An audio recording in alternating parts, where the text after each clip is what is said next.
ఎవరెవరు స్క్రీన్ చేసుకోవాలి, ఎప్పుడు స్క్రీన్ చేసుకోవాలో కొంచెం చెప్తారా? తప్పకుండా చెప్తానమ్మా. సో స్క్రీనింగ్ ఎవరైతే 35 ఇయర్స్ దాటిందో వాళ్ళు తప్పకుండా స్క్రీన్ చేసుకోవాలి. అండ్ ఎవరైతే ఫ్యామిలీ హిస్టరీ ఉందో, అంటే వాళ్ళ ఫ్యామిలీ మెంబర్స్కి షుగర్ వ్యాధితో బాధపడుతున్నారో వాళ్ళందరూ హై రిస్క్ ఫ్యాక్టర్స్ ఉంటాయి వాళ్ళకి. సో వాళ్ళు తప్పనిసరిగా షుగర్కి టెస్ట్ చేసుకోవాలి ఎవ్రీ ఇయర్. అండ్ ఎవరైతే ఓవర్ వెయిట్ ఉన్నారో, ఒబేస్ ఉన్నారో వాళ్ళు కూడా తప్పనిసరిగా షుగర్కి స్క్రీనింగ్ చేసుకోవాలి. అంటే ఓవర్ వెయిట్ అంటే నాకు ఎట్లా తెలుస్తుంది సార్ అంటే, మీకు సింపుల్గా ఒక చిన్న సూత్రం చెప్తానమ్మా.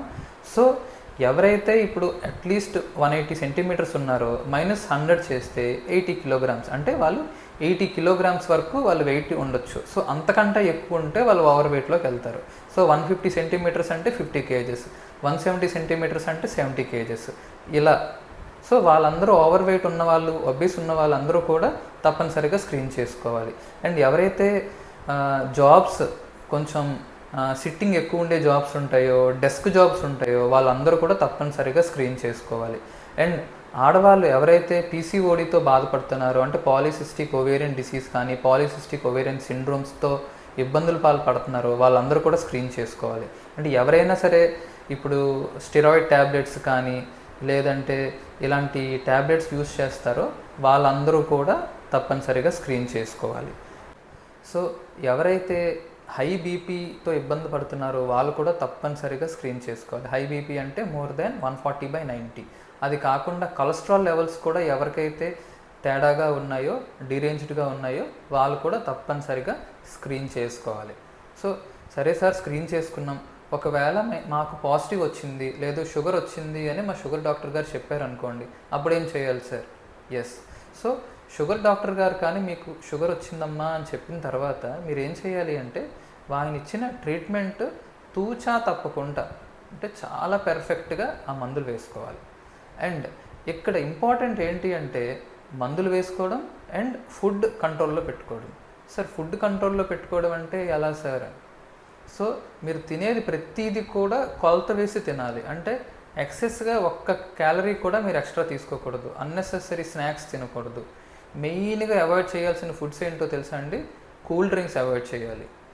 అండ్ ఈ ప్యాకేజ్డ్ ఫుడ్స్, ప్రాసెస్డ్ ఫుడ్స్ ఇవి అవాయిడ్ చేయాలి. అంటే లేస్ ప్యాకెట్స్ కానీ, కుర్కురే ప్యాకెట్స్ కానీ, ఇతర ఈ ఫాస్ట్ ఫుడ్స్ కానీ ఇవి అవాయిడ్ చేయాలి. ఈ కెచప్స్ అవాయిడ్ చేయాలి. అండ్ జామ్స్ అవాయిడ్ చేయాలి.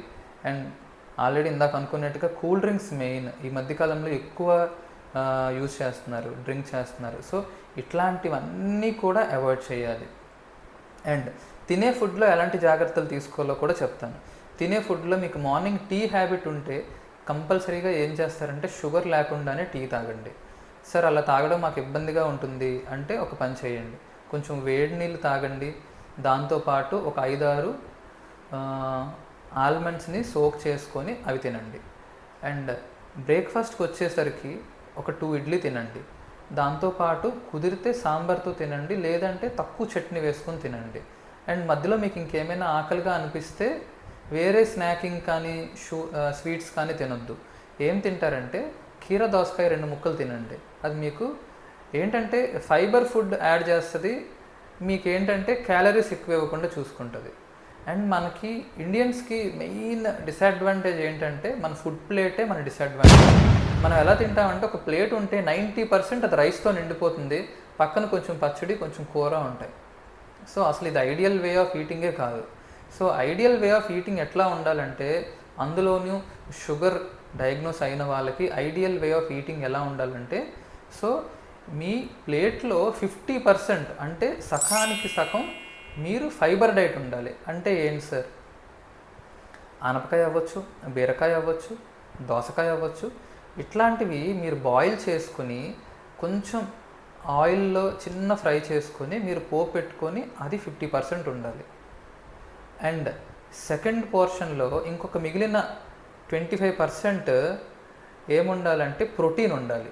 సో ప్రోటీన్ అంటే మీరు 2 eggs తీసుకోవచ్చు, లేదంటే కొంచెం చికెన్ తీసుకోవచ్చు, లేదంటే కొంచెం ఫిష్ తీసుకోవచ్చు, లేదంటే చనా తీసుకోవచ్చు, లేదంటే రాజ్మా తీసుకోవచ్చు, లేదంటే కొంచెం పన్నీర్ తీసుకోవచ్చు. ఇంకొక 1/4 పోర్షన్ ఇవే ఉండాలి. ఆ మిగిలిన 1/4 పోర్షన్లో మనకి రైస్ కానీ చపాతీ కానీ ఉండాలి. అంటే చూసారా ఎంత చేంజ్ అయిందో. మనం ముందర 90% రైస్ తినేవాళ్ళం, మిగిలిన 10%లో ఇవన్నీ తినేవాళ్ళం. ఇక్కడ ఇలా కాదు, మనం 50% ఫైబర్ తింటున్నాం. సో ఫైబర్ వల్ల ఏంటంటే మనకి షుగర్ స్పైకింగ్ అనేది ఉండదు.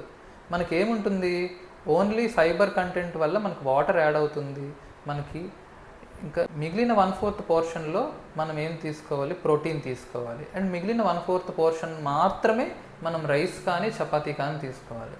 సో చాలామంది నన్ను అడిగే డౌట్ ఏంటంటే, సార్ రైస్ మంచిదా చపాతీ మంచిదా?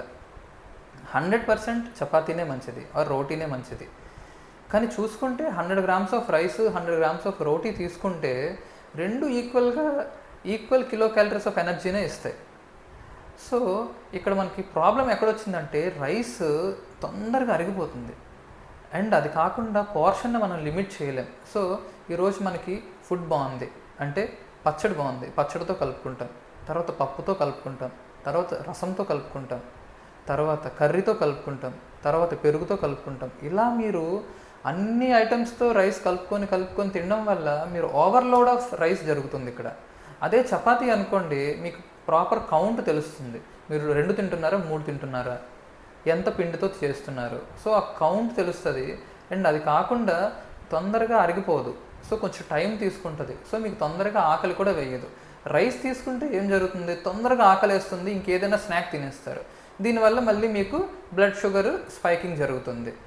అండ్ ఈ విధంగా చూసుకుంటే మనకి చపాతీ చాలా బెటర్. చాలామంది అంటారు, సార్ మేము అసలు షుగరే తినాం సార్, ఓన్లీ రైస్ తింటాం ఆర్ అదర్ ఫుడ్స్ తింటాం అంటారు. సో ఇది కాదండి. ఇప్పుడు మీరు రైస్ తిన్నారు, చపాతీ తిన్నారు, ఇది బ్రేక్ డౌన్ అయ్యాక మీ స్టమక్లోకి వెళ్ళిన తర్వాత అది దేని కింద కన్వర్ట్ అవుతుంది అంటే షుగర్ కిందే కన్వర్ట్ అవుతుంది మళ్ళీ. సో మీరు తినే ప్రతి ఐటమ్ అది షుగర్ కింద కన్వర్ట్ అవుతుంది. ఎందుకంటే షుగర్ కింద కన్వర్ట్ అయ్యి అది మీకు ఎనర్జీ కింద ఇస్తుంది.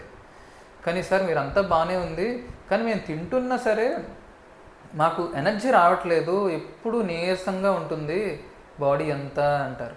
సో ఈ షుగర్ వ్యాధితో ఇంకొక ప్రాబ్లం ఏంటి అంటే నీరసం. సో ఊరికే ఏ కారణం లేకుండా నీరసంగా ఉంటుంది. అది ఎందుకో తెలుసా, మీకు షుగర్ వ్యాధిలో ఇన్సులిన్ రెసిస్టెన్స్ అనేది జరుగుతుంది. అంటే మీ తిన్న ఫుడ్ బ్రేక్ డౌన్ అయ్యి అది ఎనర్జీ కింద మారి షుగర్ అవుతుంది కదా, ఆ షుగర్ మీ సెల్స్ అంటే కణాల్లోకి వెళ్ళదు. సో కణాల్లోకి వెళ్ళకపోవడం వల్ల ఏం జరుగుతుంది, అది బ్లడ్ లోపలే అలా ఉండిపోతుంది.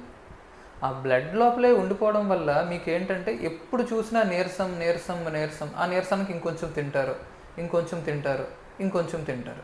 సో ఇలాగా పాలిఫేజియా అంటే మల్టిపుల్ టైమ్స్ ఈటింగ్ పెరుగుతుంది కానీ నీరసంగా ఉంటుంది.